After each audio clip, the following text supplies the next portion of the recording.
Hey there, guys. All right, today we are back with some more overly sarcastic productions, and this time onto the trope talk, ancient super weapons. Before we dive in, make sure you go and check out the links in the description box below. I would love it if you joined the Discord and followed me over at Twitch. All right, ancient super weapons. You see this, I think, a lot in Studio Ghibli. Studio Ghibli, I feel like, loves this one, mainly because, Japanese studio, nuclear apocalypse, yeah. Where else do you see this?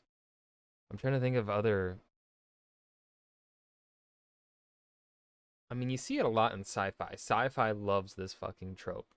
Um, and I guess you kind of see it in fantasy. It depends on also like the how dragons work. I think in the fantasy world, they would count as an ancient super weapon. But let's go ahead dive in. This video was sponsored by World Anvil, which in retrospect absolutely sounds like the name of an ancient superweapon that cracked the moon in half. Yeah.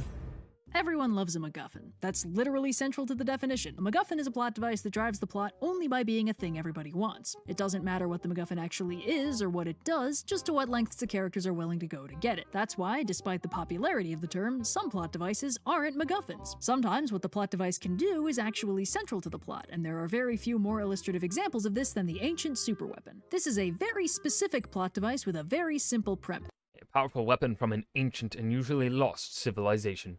It is often heavily implied that this weapon is part of why the civilization was lost in the first place. Fucking, I really love how Mass Effect handled the ancient super weapon of the that. I played the trilogy for the first time when the remaster trilogy came out. Fucking phenomenal, man. Oh my god. I'm glad I played it when I did, because if I was younger, I don't think I would have appreciated it as much if I had played it like as it came out, especially. I was also too young. I think I was like 10 years old when the first one came out. And like, what was that, '07? Maybe. Um, but yeah, I wouldn't have appreciated it if I had even played them in high school, because by then they were pretty aged out, um, technologically wise. But playing the remaster. Oh, so glad I did. I have such chef's kiss. Although I don't really trust BioWare to make Mass Effect 5. I thought Andromeda was fine. I think they just needed a little bit more time to cook. Like, honestly, the game itself was fine. It was just buggy, and then the EA, the studio publishers and the developers freaked out when the audience was mad at, like, personally, like, the people's expectation for Andromeda post original trilogy completely fucking, like, y'all. The thing, what you see in Mass Effect 1, 2, and 3 is something that is like a once in a lifetime kind of hit for a student. Like, that's a masterpiece that's not going to like get topped. Like, having an expectation for Andromeda to be just as good or even better is unrealistic. Because they were moving away from Shepard. So, right, you already are losing that intrinsic attachment to the character. This is turning into something that is an ancient super weapon, but I don't care. Um they're losing the connection to Shepard, right? So you got to build up from the ground. Now I do think they could have done a better job with, they were hinting at an ancient civilization within Andromeda, and then it never really went anywhere, which was a bit of a bummer. But I think maybe they were trying to tease it in a way to keep you interested in it, so that they could then reveal more of it in a sequel that never is going to happen now. But like, I think what they should have done is just kind of follow the Mass Effect 1 formula, where it got revealed who the bad guy was in in the first game, the secret behind what the ancient super weapon is, blah blah blah. I think that was just perfect. But maybe they also didn't want to do that just because they didn't want to make it seem like they were repeating the same beats. Um, but overall, I thought Andromeda had many great ideas to it. Not that great of an execution, but I think it was passable enough to justify a sequel. It's just the audience, fucking nerdy fanboys, are fucking stupid and don't understand how to set their expectations at reasonable levels and not be butthurt when their expectations are not met. Right? Like, obviously the game should not have released in the buggy state that it was, right? That's, of course, something to be rightfully furious about. But, right, like, that's a different conversation to have. Like, they should not be releasing fucking buggy-ass games like that. But, yeah, the story, like, in terms of criticism of the story, I don't really got much aside from, like, they tried. And I think they should have the world, the universe that the Andromeda Galaxy was very much not fleshed out, right? Like there were so many alien species to talk to in Mass Effect 1, especially when you got to the relay station or whatever the fuck it was called, which turns out to be part of the genocide that happened, like is a tool for the genocide that happens or is attempting to be happened. But the civilizations that existed in Andromeda just did not feel that fleshed out. I think they could have done a much better job at that. I really did not care for I guess that galactic society. But yeah, usually buried or sealed behind defenses.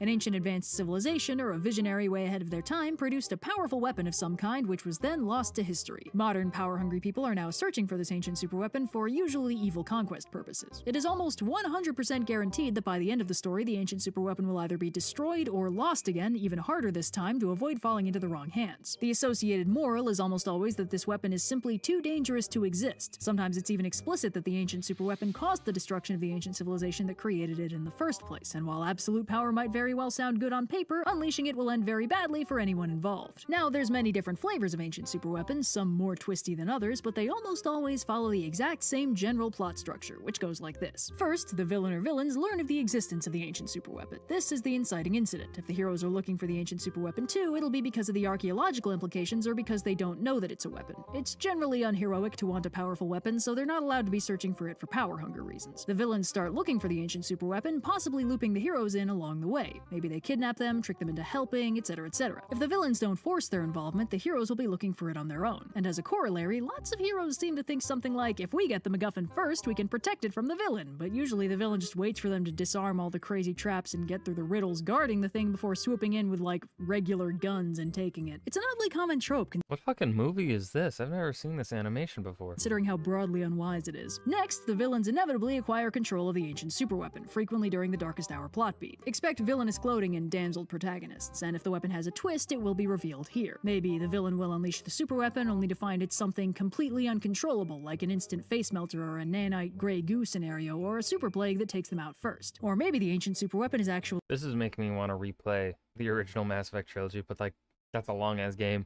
As of recording this, I think I will be finishing. I'm just obsessed with Baldur's Gate 3 right now. And as of the day I'm recording this, which is Sunday, August 27th, at 10:49 in the morning, I will be finishing Baldur's Gate 3 on stream. My first playthrough of it, my good guy playthrough. Plus Shadowheart Romance playthrough tonight. And then I'm probably gonna start a new playthrough the following day. And do something different. But anyways, truly sentient and turns into I do kind of want to replay the Mass Effect trilogy, but I think I'll go back to the Mass Effect trilogy and replay it once we get a release date for the upcoming Mass Effect game. Because even though I do not trust BioWare anymore to make good games, I am very nervous over the upcoming Dragon Age Dreadwolf because BioWare just fired like 50 people at the Montreal development at the Montreal studio. And one of the people that they fired was one of their writers that had been writing for the company since the inception of the first Dragon Age. So I really do not trust the people that run the show at BioWare to be putting together a competent enough team to have the game be good.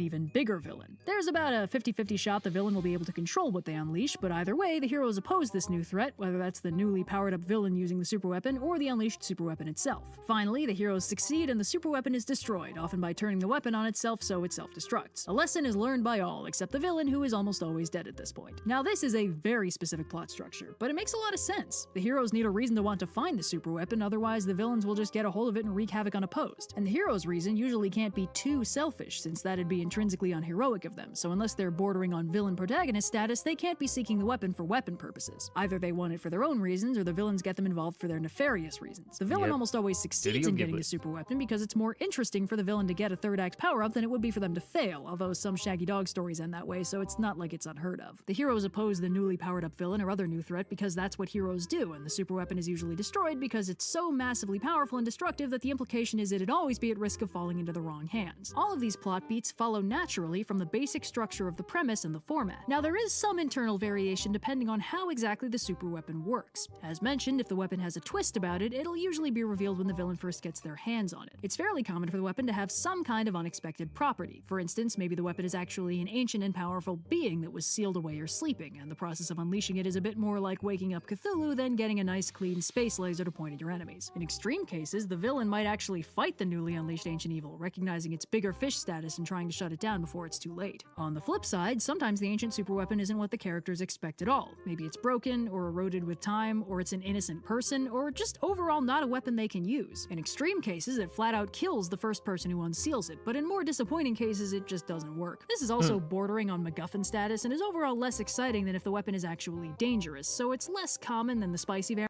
It's very much, this is something you kind of see, I think, in Treasure Hunt, where she explained it in a previous Trope talk about, I think, where we talked about treasure hunting.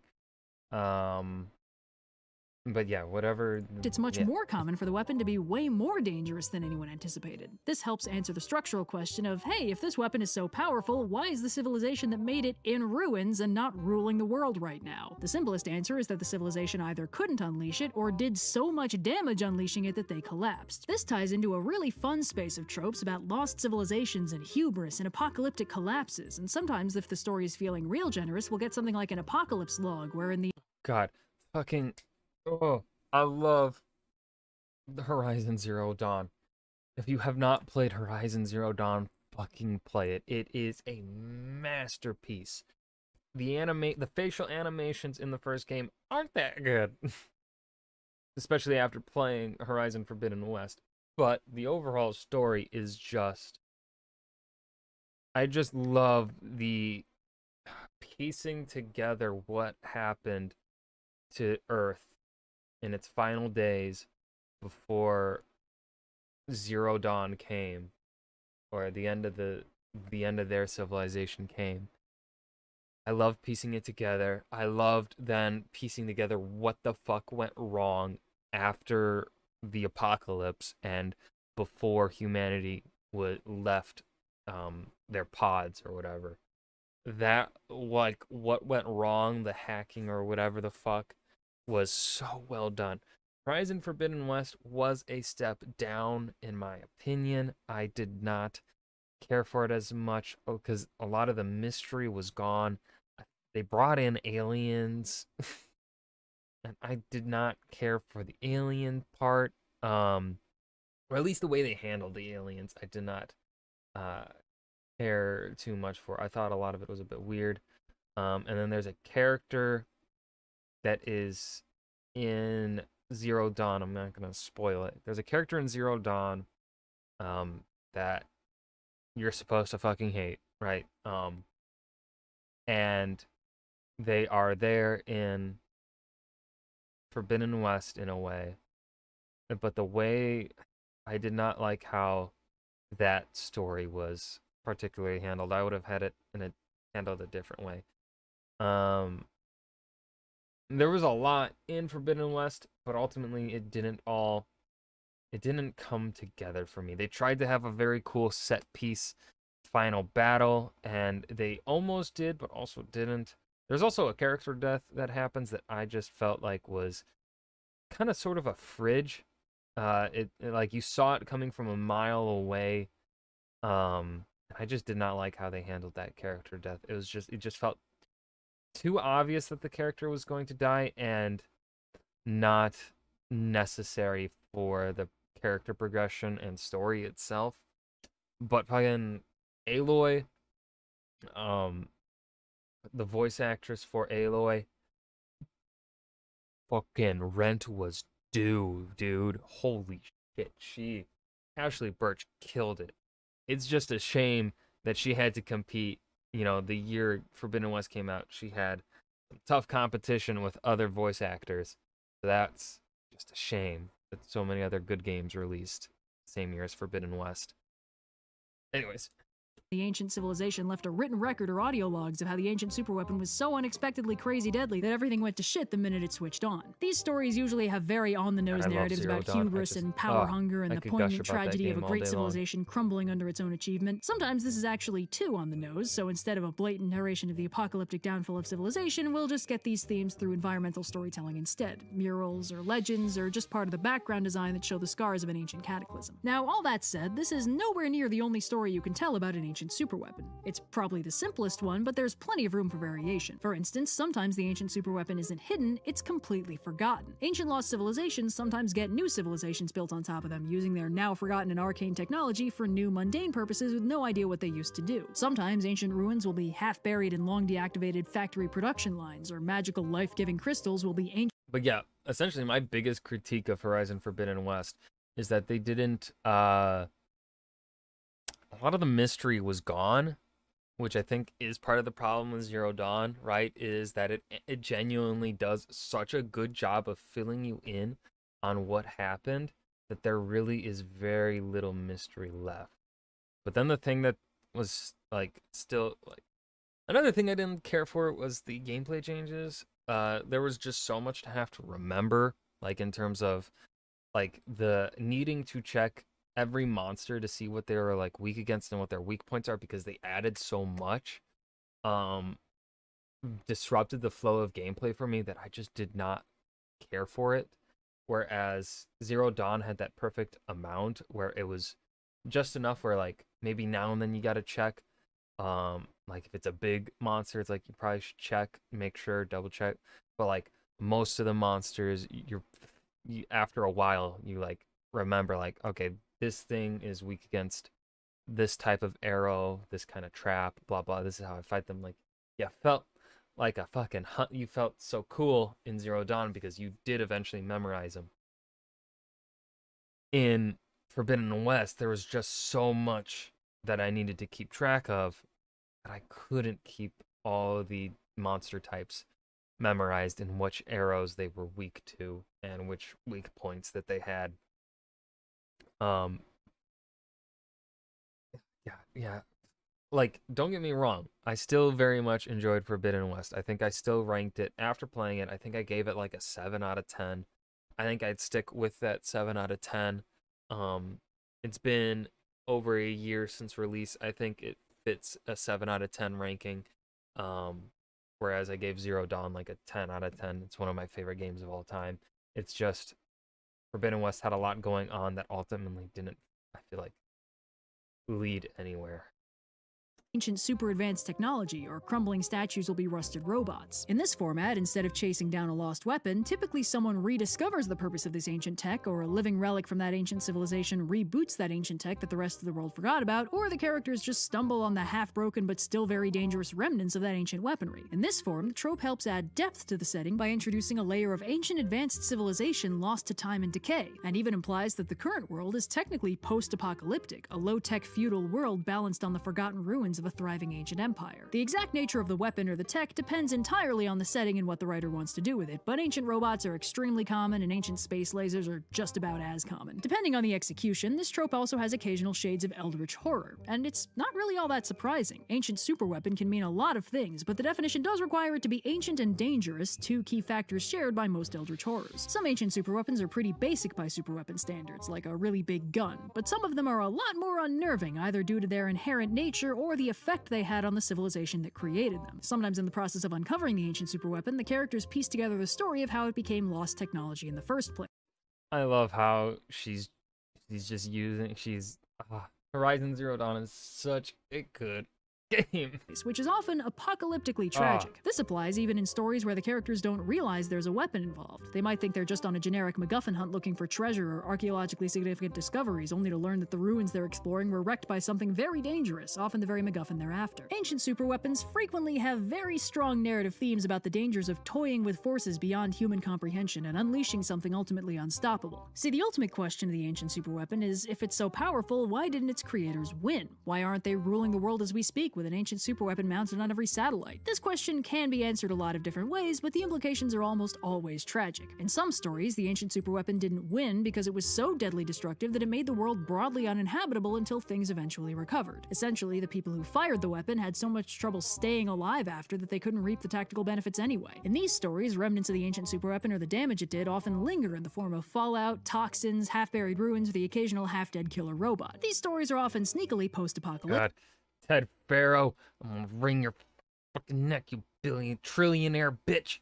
It might or might not be obvious from the visual design, but the characters usually don't fully register the implications of the fact that they're living in the ruins of the old world. And anyone hunting for old world weapons risks unleashing something literally apocalyptic if they manage to get the thing working again. Now that's probably the most extreme case. In lighter versions, the ancient superweapons just didn't win because it was specifically destructive to the people who used it. Maybe it glitched and went out of control, or it was sentient and didn't approve of how people were trying to use it, or it just had a really nasty recoil. It doesn't need to have been apocalyptically bad, just actively harmful to use. This is how you get self-disposing superweapons, where the bad guy powers it up and it basically immediately disintegrates them. Now in some cases, the weapon's not even all that bad. It does what it's supposed to, and it's pretty much totally safe for the user. The problem is the civilization that created it realized something like, this is way too much power for anyone to have, the world just isn't ready, and abandoned the concept, usually hiding the superweapon behind a nice array of traps to make sure nobody trips over it. This implies that the ancient civilization in question was fairly self-aware, but does beg the question of why they built it in the first place, and then why they didn't destroy it when they realized it was bad. Lots of superweapons aren't exactly designed to be weapons, but can easily be repurposed that way, usually with disastrous results. This is often used for a general anti-war message, which is honestly very common with ancient superweapon plots. Almost no story goes for the actually having an ancient superweapon straight up rules moral. Usually the weapon is bad. I also feel like we gotta highlight a unique case of this trope because there's something very funny about the One Ring. In Lord of the Rings, the ring functions somewhat similar to a MacGuffin. A lot of people want it, and it doesn't play a very active role in the story. This in spite of the fact that it's technically the Hold on. Red does not play an active... It is constantly corrupting those around it, okay? It's just Sam and Frodo are built different, okay?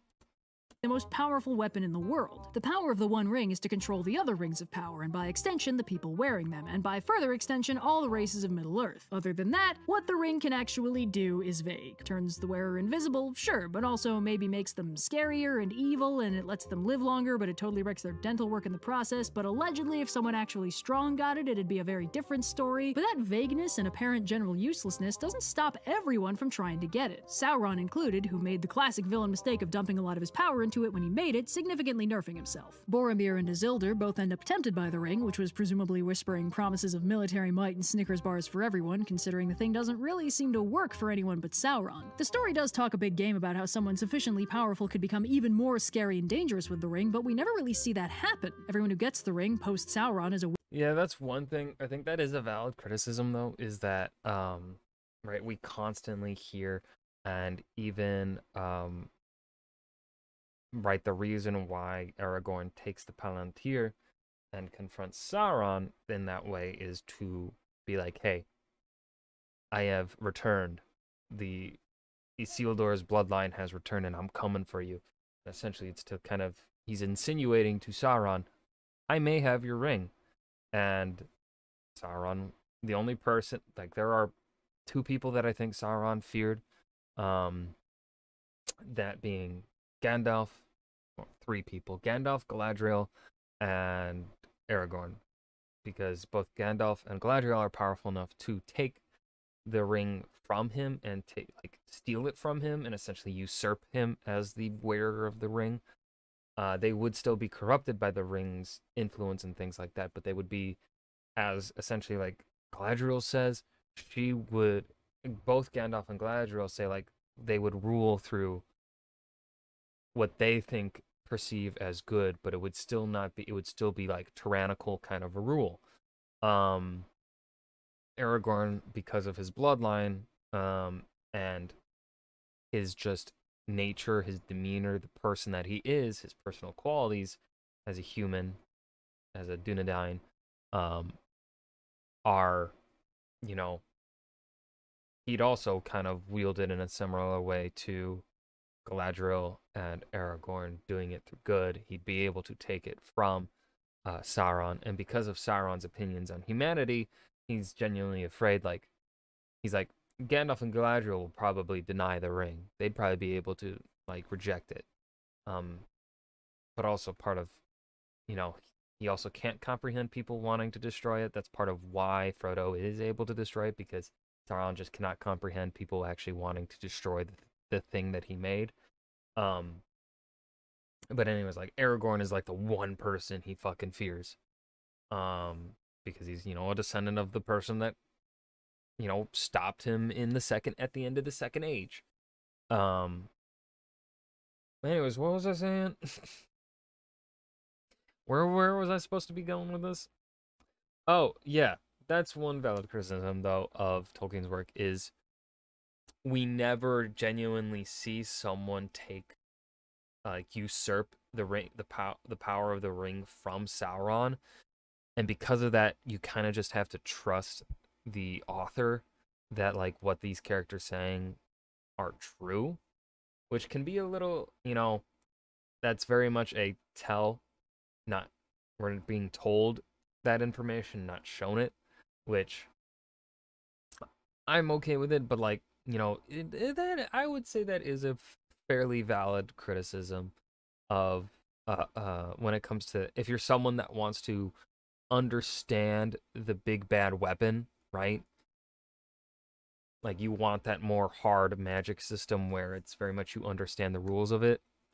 The One Ring ain't gonna be your thing. Weak-willed human or a hobbit, and all the ring does for them is make them glower menacingly at the camera and usually die. It's entirely possible that the One Ring is just a very effective con artist, promising wealth and power and Snickers bars as it hitchhikes its way back onto Sauron's finger. That doesn't stop everyone from treating it like the scariest weapon in the world, it's just very funny to think about. Guess this goes to show that show don't tell isn't actually a cardinal rule. Now, we've touched on how some superweapons are sentient, but that really warrants a little more exploration. It's one thing to have a superweapon with an AI attached, even a potentially neutral or benevolent one, but sometimes superweapons aren't just sentient, they're villains in their own right. In this story format, the villain was typically ridiculously dangerous and powerful back in the day, but has since been either sealed away or gone dormant some other way, possibly even being dead. The classic newbie weapon-seeking villain goes looking for power without realizing that that power comes attached to another villain who's probably not going to be too inclined to share. Depending on how bad things get, the initial weapon-seeking villain might even end up teaming up with the good guys to try and stop the newly unleashed problem. In this story format, rather than the forgotten superweapon powering up the villain, it ends up supplanting the villain in the threat hierarchy. All the same destructive power, but basically no chance of controlling it. These stories tend to be a lot less theme-heavy than the weapon versions. A powerful ancient villain is kind of more basic and less emotionally loaded than a powerful ancient weapon. The mystery element is also lacking. With an ancient superweapon, there's always going to be the question of what went wrong to cause it to be lost or sealed away, but an ancient powerful bad guy is pretty self-explanatory. These stories have a notably different third act than the stock superweapon plot. Instead of getting the weapon away from the villain and or destroying it, the heroes have to either somehow destroy the newly unleashed supervillain or find a way to seal them back up. As a result, these stories usually focus more on how the villain was defeated and sealed the first time than on the villain themselves. It might seem kind of counterintuitive that replacing a non-sentient plot device with a sentient character ends up with less narrative oomph, but the fact is there's a lot of very juicy themes you can explore with an ancient and highly destructive superweapon, but there's only like 2 themes with ancient super strong villains. They don't tend to have much in the way of personality either. This might be because if they had any motivation beyond pure evil, there probably would have been an easier way to deal with them than sealing them away for centuries. They could have negotiated or something. In order for a villain to be sealed away and potentially forgotten for long enough that some errant newbie mistakes them for a power-up MacGuffin and digs them up, the villain usually needs to be way too powerful to deal with any other way and way too basic to handle through any sort of character-specific approach like negotiations, appeals to their morals, loved ones, honor codes, etc. That basically leaves us with a walking malevolent superweapon with no other priorities than mass destruction. Our heroes can either seal them away again, or they can muster up enough protagonist power to actually kill them, usually in some kind of epic final battle. It's fine, and it leads to some pretty rad-looking boss fights, but it's really not that nuanced, and you don't get the same kind of rock-solid theming you get when the superweapon is actually just a weapon. It's like the sealed problem is made less interesting by being given the bare minimum personality and motivation. I gotta say, I've got a real soft spot for these stories. I like how old and interesting they make the world feel, and they're also often very melancholy, meditations on greed and self-destructive power hunger and the overall futility of conflict. I don't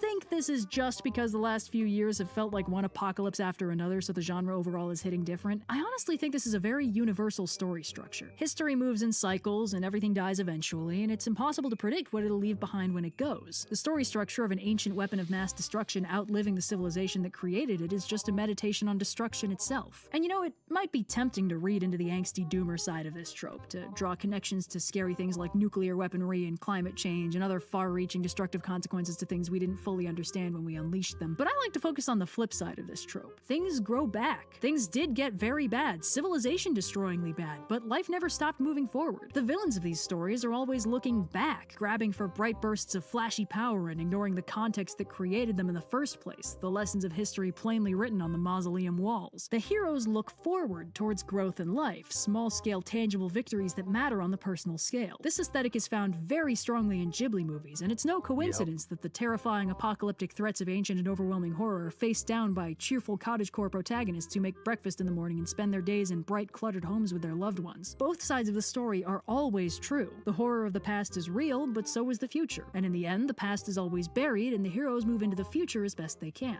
It's melancholic and uplifting all at once. The only direction anyone can ever move is forward. So, yeah. And thanks again to World Anvil for... And that was Trope Talk, Ancient Superweapons. It was good. This is a good one. I really got nothing else to add here at the end, aside from I enjoyed it like I usually do. So I hope you guys enjoyed as well. And remember to hit that like button and subscribe for more. And I will see you guys in the next video. Peace.